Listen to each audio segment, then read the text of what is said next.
जीवन को कैसे जिएं? ये समाज नियमों से बंधा हुआ समाज है। जैसे जैसे हम सभ्य होते जाते हैं, जैसे जैसे समाज प्रोग्रेसिव होता जाता है, वैसे वैसे ही नियम बढ़ते जाते हैं। हमें हर क्षण हर वक्त के कुछ नियम बताए गए हैं। हमारा समाज हमें नियम बताता है, हमारे माता पिता हमें नियम बताते हैं, हमारे स्कूल कॉलेजेस हमें नियम बताते हैं। हर घड़ी हर क्षण कुछ ना कुछ करने के नियम हैं। और फिर ये कठोर नियम है। तो हम कोशिश करते हैं कि हम इन नियमों पर चलें, हम इन नियमों का पालन करें, क्योंकि हमारे अंदर ये डाल दिया गया है, इन्फ्यूज कर दिया गया है कि इन पे चलकर ही तुम कुछ पा पाओगे। ये जिंदगी इन पे चलकर ही है। और ये बड़े कठोर हैं नियम। सुबह 4 बजे उठना है, उसके बाद ऐसे करना है, वैसे करना है, ये खाना है, वो खाना है, ये पीना है, वो पीना है, ये बोलना है, वो बोलना है, ऐसे आचरण ऐसे होना चाहिए।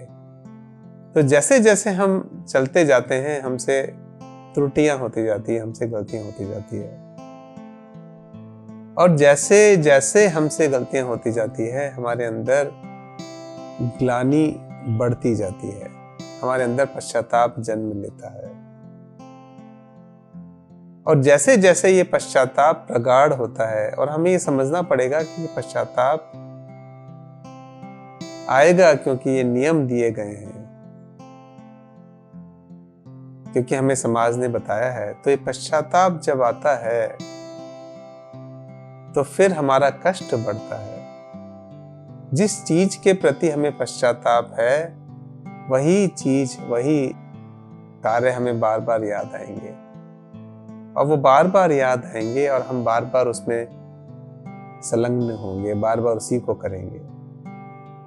तो मेरा कहना ये है, मेरा सोचना ये है, मेरा मानना ये है कि नियमों के प्रति इतनी कठोरता न बरती जाए। जिंदगी इतनी कठोर नहीं है, जिंदगी आसान है। हम जीवन को ऐसे न जिए कि हम अपना दमन ही करते चले जाएं, क्योंकि ये नियम ऐसा ही करवाते हैं। ये नियम हमें कष्ट देते हैं, और इन कष्टों से कभी शरीर का दमन होता है, कभी मन का दमन होता है। और ये दमन एक तरह की हिंसा ही है। देखिए क्या विरोधाभास है, क्या कॉन्ट्रडिक्शन है। एक तरफ हमारा समाज हिंसा करने के लिए मना करता है, और दूसरी तरफ ये नियम हमें हिंसा करने को मजबूर करते हैं। हमें नींद आ रही है लेकिन सो नहीं सकते, क्योंकि सुबह 4 बजे उठना है। हमें भूख लग रही है लेकिन हमने उपवास किया हुआ है, खा नहीं सकते, क्योंकि ऐसा बताया गया है। जो शरीर की आवश्यकताएं हैं, जो मन की आवश्यकताएं हैं, जो एक नेचुरल गति है जीवन की, हम इतने कठोर हो जाते हैं कि हम उस नैसर्गिक गति को भी भूल जाते हैं, और फिर हम हिंसा करते हैं शरीर पे, मन के ऊपर। तो ये दमन तो हिंसा ही है। अब फर्क इतना है कि ये हिंसा हम किसी और पे नहीं करके अपने आप पे कर रहे हैं, अपने शरीर पर, अपने मन के ऊपर। लेकिन हिंसा तो हिंसा ही है। और ये हिंसा या तो हमें अहंकारी बनाएगी कि हमने ये किया, देखो हमने कठोर नियम पालन किए। तो अमूमन ये देखा गया है कि वो व्यक्ति जो 15 दिन के लिए जिसने उपासना की, 15 दिन के लिए जिसने खाना नहीं खाया, भोजन नहीं खाया, व्रत किए, फास्ट किए, और ऐसा कई सारे धर्मों में देखा गया है। तो जब वो 15 दिन के लिए नहीं हुआ, और लोग 15 दिन के अलावा महीने भर का भी करते हैं, 1.5 महीने का भी करते हैं, 2 महीने का भी करते हैं, तो फिर अंदर और अहंकार पनपता है। ये इसलिए भी अनुचित है कि हमारे अंदर की सारी शक्ति मर जाती है जब हम इतना भोजन नहीं करते। लेकिन जैसे ही वो शक्ति लौटती है, जिस भी दिन भोजन करना चालू करोगे वो शक्ति लौटेगी।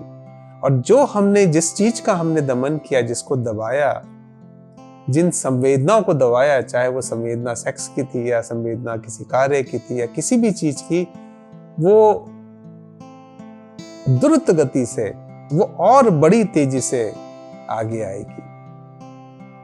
तो दमन हमें उस कार्य को बार बार करने के लिए प्रोत्साहित करता है, क्योंकि ये अननेचुरल है, ये नेचुरल नहीं है, ये नैसर्गिक नहीं है। तो ना तो दमन करें और ना पश्चाताप करें, इन दोनों चीजों को बहुधा रूप में समझें कि जिंदगी बहने का नाम है, शांति से चलने का नाम है। जीवन में ये दो अतियां हैं, आप भाग रहे हैं या आप बैठ गए हैं। आप या तो उपवास कर रहे हैं या फिर अधिक खाना खा रहे हैं। अगर रात को लेट सोए हैं, रात को देर से सोए हैं, तो अपनी नींद पूरी करे ही। अगर भूख लग रही है तो यथोचित भोजन करे ही, अपनी ऊर्जा को संचित करे ही। जीवन को बहने दें, जीवन को व्यर्थ की हिंसा न दें,